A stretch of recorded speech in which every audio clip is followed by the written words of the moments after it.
No, no. Okay.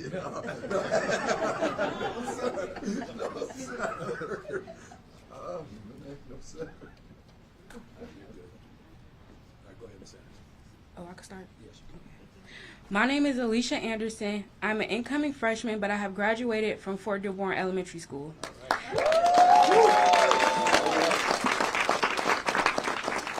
As I look back on my time being a student at Fort Dearborn, I have been given many opportunities to voice what I think my school should look like. Fort Dearborn has hosted many student-led events that give students the opportunity to voice what a healthy school should look like. SES is important because it gives schools the opportunity to put their students first. SES has a purpose to create healthier and safer school environments for schools all around Chicago.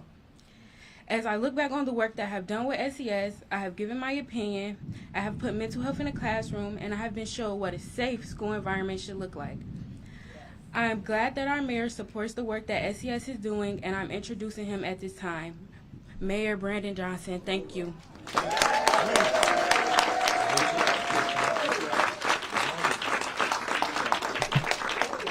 Thank you, Miss Alicia Anderson. And let me just say, I have never memorized any of my speeches.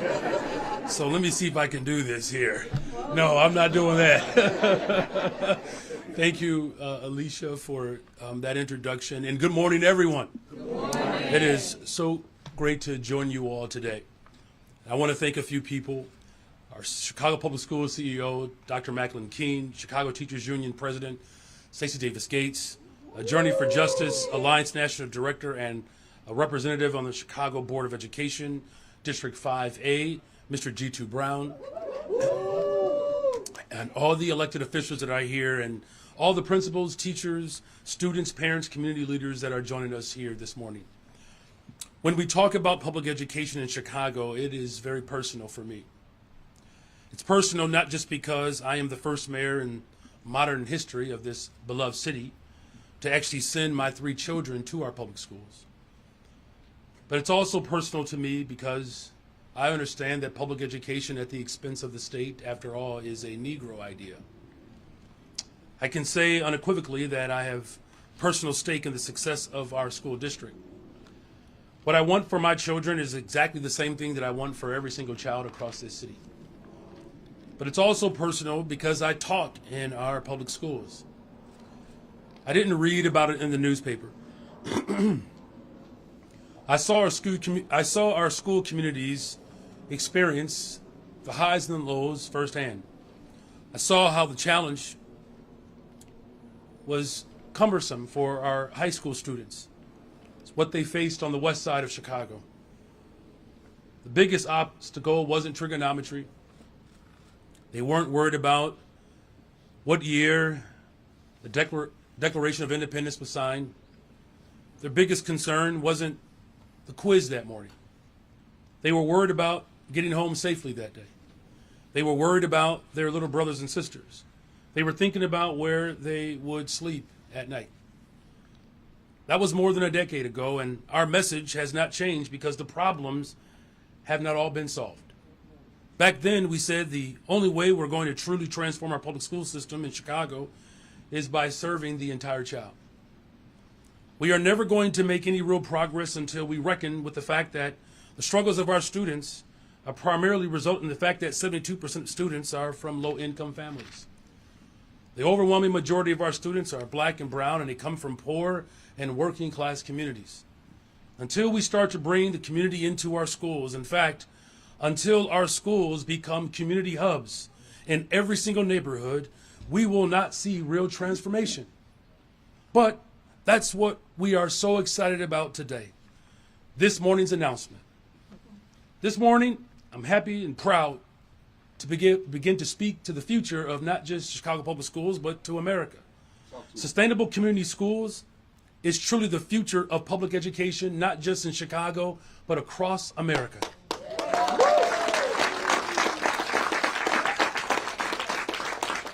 Sustainable community schools provides wraparound services, resources, partnerships into our schools so that students and families have access to what they need every single day to thrive. And today I'm proud to announce that 16 more schools almost double the current number of sustainable community schools, will begin to transform community schools in this coming year. This expansion will bring the number of SCS designated schools to 36. That means more mental health support, more mentorship programs, more community-oriented events, more access to resources for jobs, housing, continuing education, more of all of these things that we know actually work. And here's the beauty of sustainable community schools. This motto is a progressive, transformative model.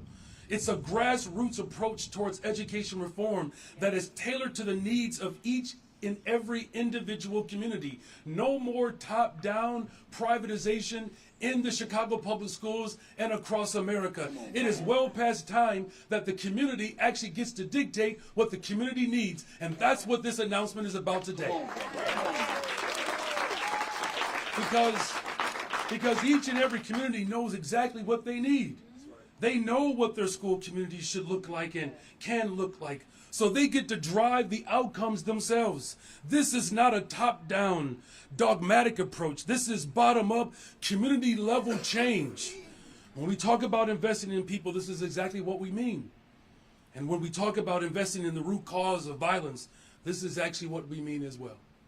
I'm sure that many of you have seen July was the safest July that we've had in more than a decade. They said that a 15% reduction in homicides would be an ambitious goal. But if things went our way, we may be able to hit it. Well, we are now at a 32% reduction in homicides. We've reduced shootings by almost 40%. And so we're making the immediate interventions to bring down crime and violence, and as our communities have asked us to do. And certainly, we also need to make the long-term investments into the root causes of violence, and that's what we're doing today. Investing in public education is violence prevention. Investing in community-based organizations is certainly violence prevention. Making sure that our young people have after-school programs, summer jobs, this is all violence prevention. So I'm proud that even though we inherited a very jacked-up budget, and even though the corporate so-called reformers, or as Karen Lewis would call them, the deformers, have run our district's finances into the ground with nothing to show for it, even though, just like our city's finances, we inherited a complete mess that none of us on this stage right now have had anything to do with creating it, we're still making the critical investments that we need to give our students the very best chance at success. And in closing, it's easy to make investments when there's billions of dollars coming from the federal government. It's even more difficult, though, when we don't have it, and it is even more critical. So to prioritize these investments when we're facing real fiscal challenges, this should be every indication that we're going to do whatever is necessary to ensure that every single family in this city has access to sustainable community schools. But the difference that we are experiencing today, we can say that leadership does matter. The leadership of our Board of Education, the leadership of our educators, the leadership of our workforce, the City Hall, we're all working together to fully fund our school districts, and we're calling on the state of Illinois to join us in this effort so that we can be a model for the rest of the world.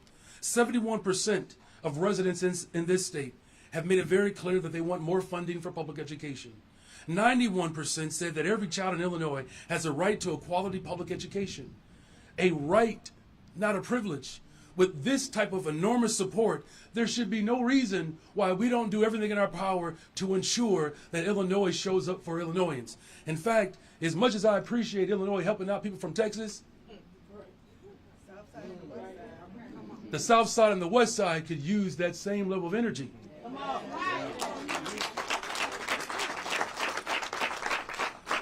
Now, I'm reminded of the other Dr. King, who made it very clear that if we can figure it out in Chicago, we can do it anywhere in the world. And he spoke about the fierce urgency of now, and that's what we're talking about this morning. And so now, with a full formula funding model ramping up, we have an opportunity to do something that is right. And so with that being said, it also requires us to have right leadership. And so I'm grateful that we have a person who has been in the classroom for 12 years, a principal for 18 years, who's worked across multiple administrations. I'm not sure if there's ever been a more qualified person to lead our district in one of the most difficult times in our city's history than this woman. Please welcome to the podium our CEO of the Chicago Public Schools, Dr. Macklin King.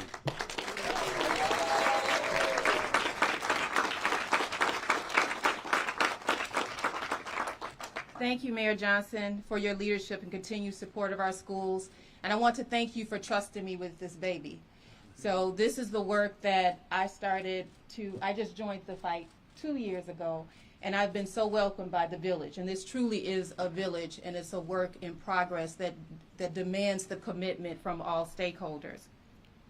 I do want to recognize the city and community leaders that are here today in support of this immense treasure that we have within Chicago Public Schools.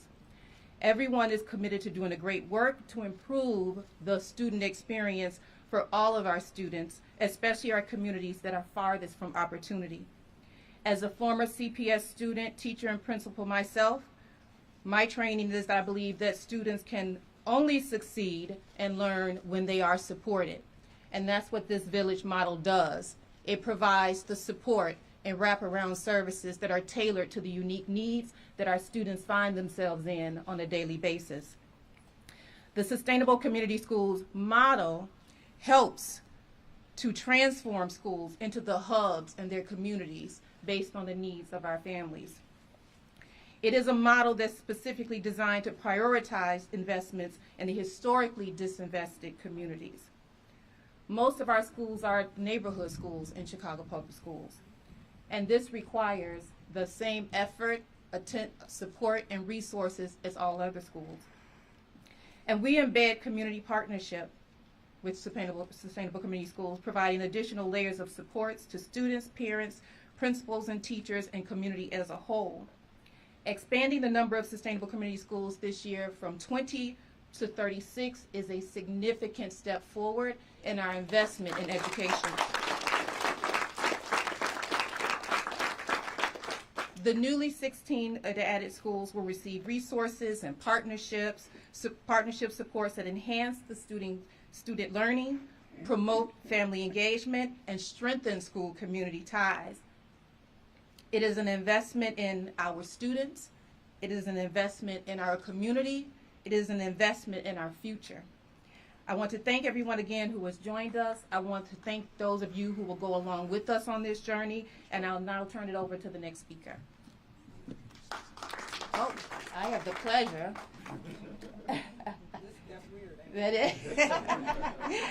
I have the pleasure of introducing someone that is deeply committed to the educational landscape in Chicago Public Schools and nationally. It has been my honor to get to know you, to grow with you over these last 2 years, and I say this to her all the time. Some of her words ring out as I'm working through my day-to-day operations, and I really do appreciate being a partner with you as we move forward, and I'd like to introduce you to the podium.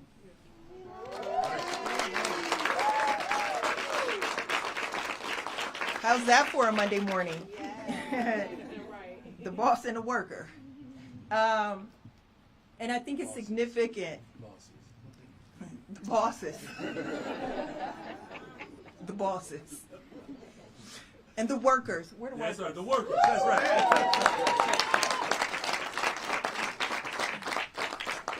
Now you know I use this moment to collect myself and get my comments together. No, seriously, listen, this is a celebration. Yes. It is a celebration of an expansion of a model that seeks to empower every stakeholder in the school community. It is a celebration of the struggle, of the dreams, of the aspirations of parents, of grandparents, and communities all over this city. I remember a hunger strike at Diet High School. I remember people sitting in lawn chairs. I remember the type of fortitude that was demonstrated to keep one school open. And now we are celebrating the expansion of this. I also remember Karen Lewis and Jesse Sharkey creating space for community at our bargaining table. We don't just have sustainable community schools as the goodwill of government. We have it because communities struggled for it, and the union said, we're going to struggle with you, and we're going to codify those aspirations, those dreams, and those demands in a collective bargaining agreement. So in our collective bargaining agreement that we landed in April, we made sure to expand this idea. And what you see today is an expansion of community, an expansion of hope, an expansion of what young people deserve. It is a shame that we have to fight and plead and beg for social workers, for restorative justice coordinators, for crossing guards, for special education assistants, for special educators. But luckily, Sarah Karp knows how to do math. And so what we saw today in the Sun-Times is that the state of Illinois owes, listen to this word, owes, O-W-E-S. Well, they're not bailing us out. They're not bailing us Owes, in arrears, past due, like that water bill y'all keep talking about. Owes. It ain't a bailout. And people keep talking to a CPS mother, a CPS father, CPS families about a bailout. You have to pay what you owe before you can bail out. And so it is time for us to clarify language, to redefine what this fight is and who it is for and what it produces. See, the investment is in success because at Diet High School, there are boys who experience one of the greatest feelings in the world. They won a state championship.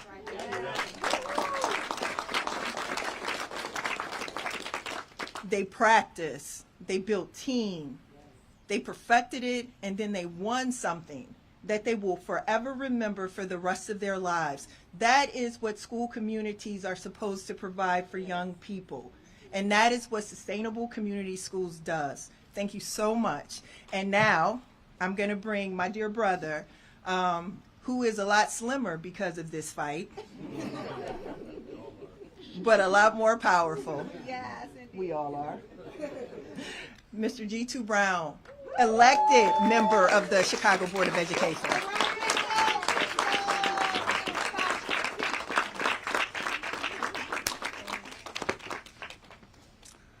So I asked for a few sisters to come up here with me. I want to start with this quote. A society that does not invest in its people betrays its people. 10 years ago, during this time, Diet High School was closed. But we were in the process of a 4-year campaign to not only save Diet, but to create a model that could expand not only through Chicago, but across the country. 10 years ago, a group of parents, teachers, community members had to starve their bodies for 34 days. We were rendered so voiceless as an active community that believed in public education, where you didn't have to beg to come to community meetings. We packed community meetings, that we built a vision for a school that the American Education Research Association said it was the best academic plan they'd ever seen. In absence of a plan from Chicago Public Schools, we built America's first sustainable community school. And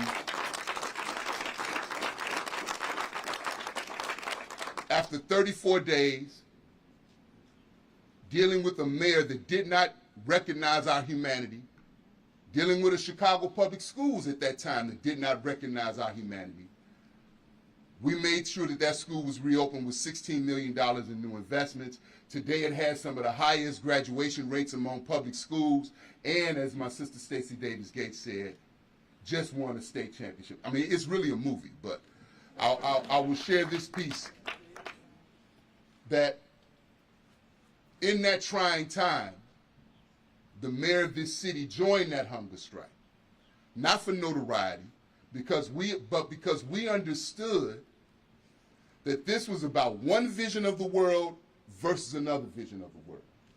There was one vision that felt it was okay to close schools and put young people in harm's way and fire majority black teachers and disinvest in communities, because who are we really talking about?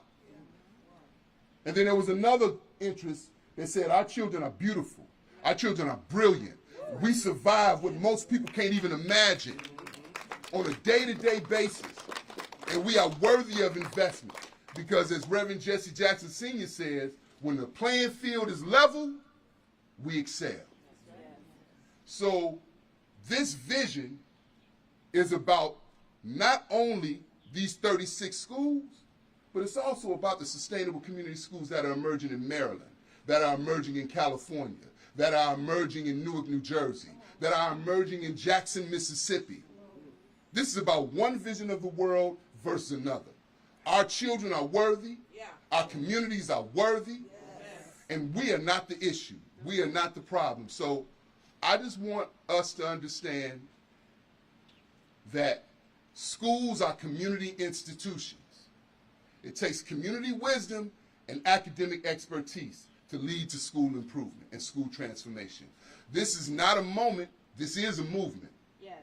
So now I'd like to introduce, y'all good?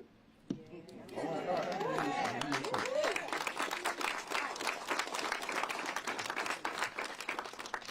So I'm so thankful for the partners that we have in this fight, the struggle we've had to go through, over 160 schools closed in this community. But our vision is in a city that has purged over 300,000 black people since the year 2000, through the loss of affordable housing and through mass school closures. That's the value system that we've been up against. That's the belief system that we've been up against. But, Brother Mayor, I got a dream of welcoming our people back to the city of Chicago. I have a dream of rebuilding our institutions that welcome our people back into our community. See, what the privatizers don't understand is you can have all the money you want, but we driven by love. We driven by love. You look at me, you know darn well I ain't never want to be on no hunger strike. But when it comes to our babies, I'll do it tomorrow. Because as Brother Malcolm X said, I may not be an expert in any particular field, but I'm sincere, and my sincerity is my credential. So we're standing on that. Chicago will become a sustainable community school district. Privatizers, this is no longer safe ground for you. So if I understand things correctly, I'd like to invite to the stage Miss Ariana Anderson from Fort Dearborn. Give her a round of applause. Go, Ariana. Come on, let's do it.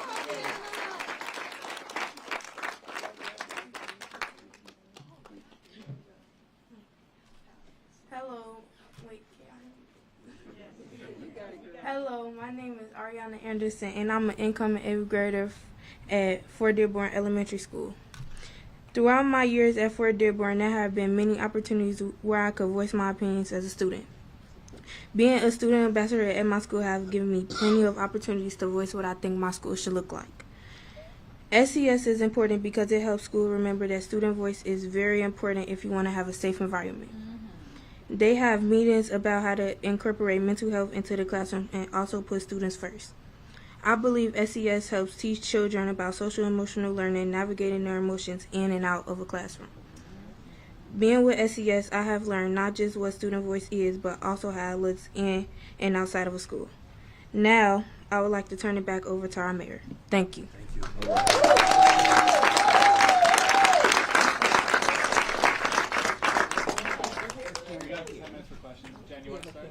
We have one more speaker, a parent. What's their name? Miss Villanueva. You all, could you all help welcome Miss Villanueva?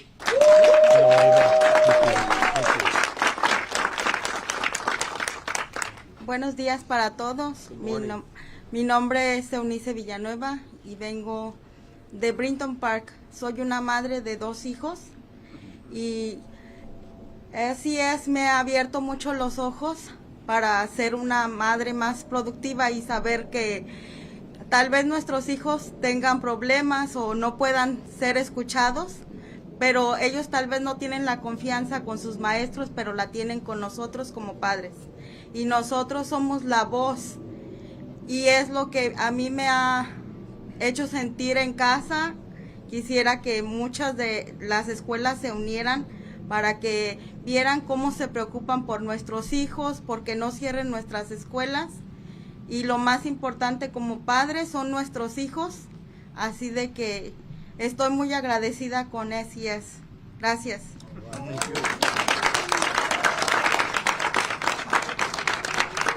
The parent's name I'll be translating is Eunice Villanueva, E-U-N-I-C-E, last name V-I-L-L-A-N-U-E-V-A. And she is a parent at Brighton Park Elementary. And she has realized that Sustainable Community Schools has really opened her eyes to her ability to be an involved parent, to have a voice in the community, and to share it with others that what her school is doing is immensely positive for her students. She knows that sometimes students aren't comfortable going to teachers or others, but that they'll come to the parents, they'll come to her, and that she, as a voice and a vehicle for change, is able to bring that up at the Sustainable Community Schools and have a voice in that table to make change, to get the resources necessary for her children and others. We want other schools to be able to participate in an activity like that, so that parents can lean in, can get the resources, the help, and the supports for their children at their schools as well. Thank you.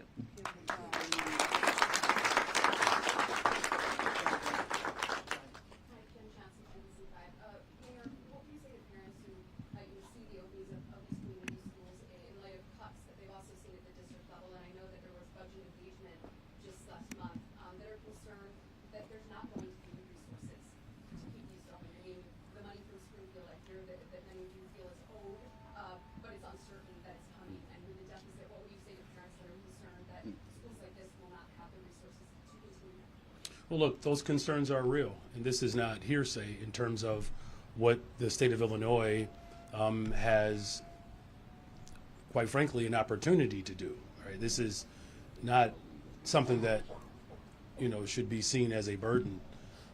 As a father, I don't see my children as a burden. And, the challenges, of course, that we are facing are severe. So here's what I can say. Is that as a collective, we're working to ensure that, this year's budget allows for these investments to be maintained, and we're going to need those same parents who are concerned, like all of us, to work with the General Assembly to ensure that we are fully funded as a district. Can you talk about the conversations that are happening at that level? Well, the conversations are ongoing, but, again, as what has been articulated, the resilience of the overall collective of our community, we certainly did not just walk away from a conversation when previous administrations ignored the will of the people. In fact, you can make the argument that we are the fruit and the manifestation of that resilience, right? So, look, it's going to take all of us to ensure that our schools are fully funded. 71% of the people of this state believe that our schools have to be fully funded, and that's the type of impetus and motivation that I believe that any elected official would want to have as we work to ensure that every single child has access to a high-quality education.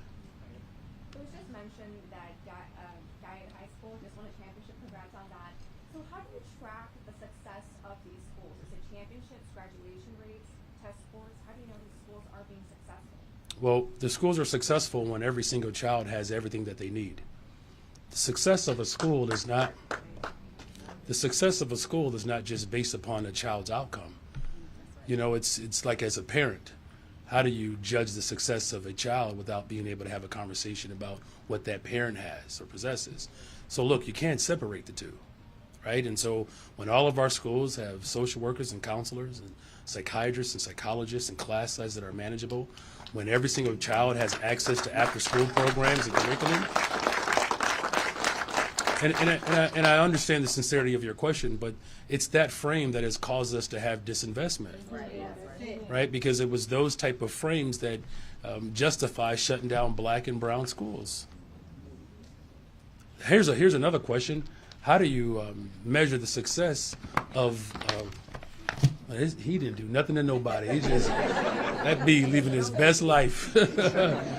Another question is, how do you measure the success of a political moment? Is it based upon how many schools they close? Is it based upon how many people are forced out of the city of Chicago? Right? And so, look, of course we want strong academic outcomes. We're all very proud as parents and educators when our children succeed. You know, I have an 8th grader. God bless him. He's going into geometry in 8th grade. I mean, I was a junior when I had geometry, right? I'm just saying, that's why I became a social studies teacher. But you know why my 8th grader is excited about the school year? It's because he knows that he is loved and supported there. That's what the people of Chicago deserve. That makes a difference. It makes an incredible difference. And so we measure our success based upon how well adults show up for children.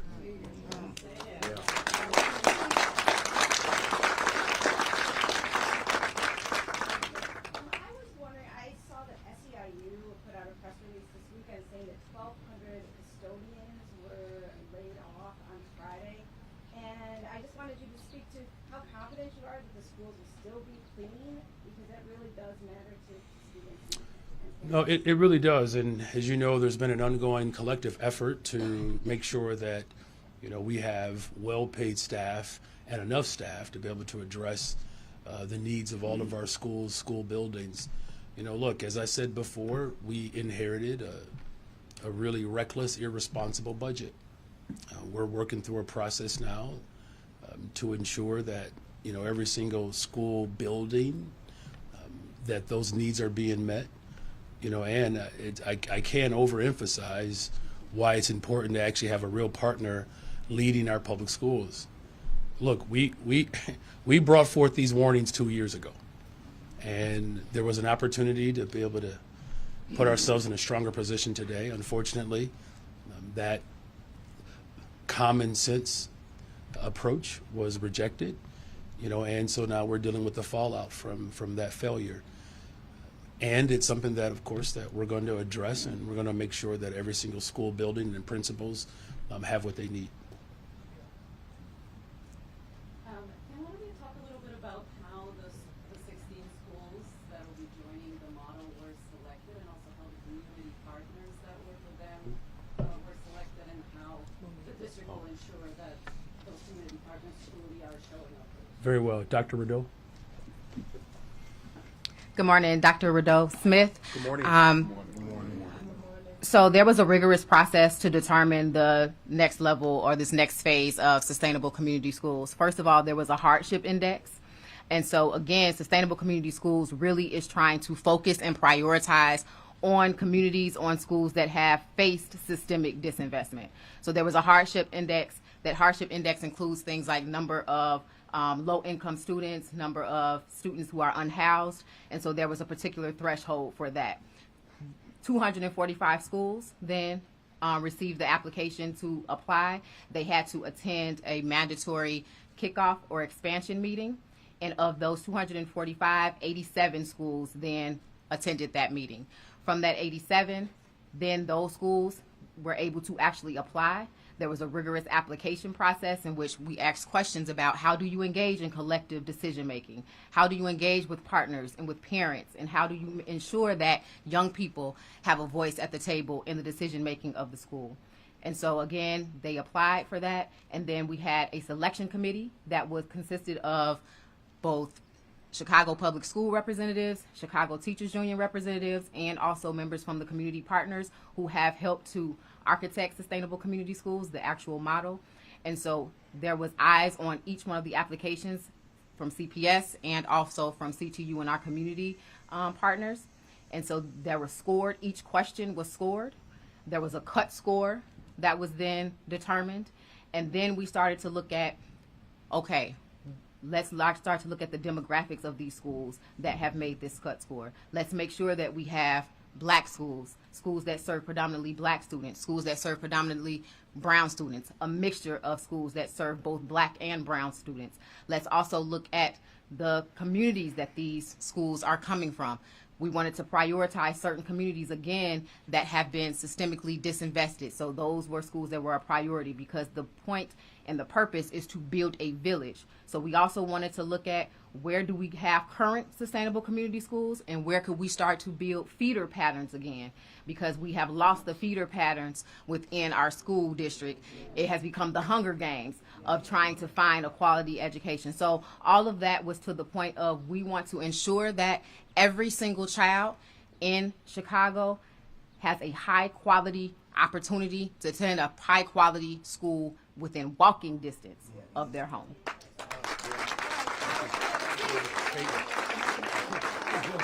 I hope y'all got all that. Come on, let's take a photo. Peyton?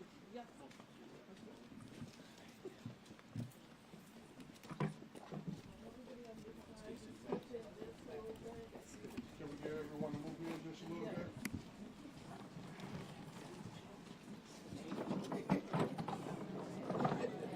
Get everybody Yes, ma'am. It's all right.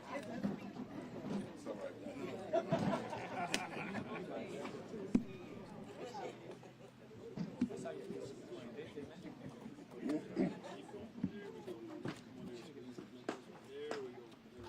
You need to turn your shoulders in towards these. There we go. Oh, thank you, sir. Peyton, we good? Yep, you're all good. All right, big smiles on 3. 1, 2, 3. We'll do one more. 1, 2, 3. All right. Here we go. Sustainable community schools on 3. All right. 1, 2, 3. Sustainable community schools.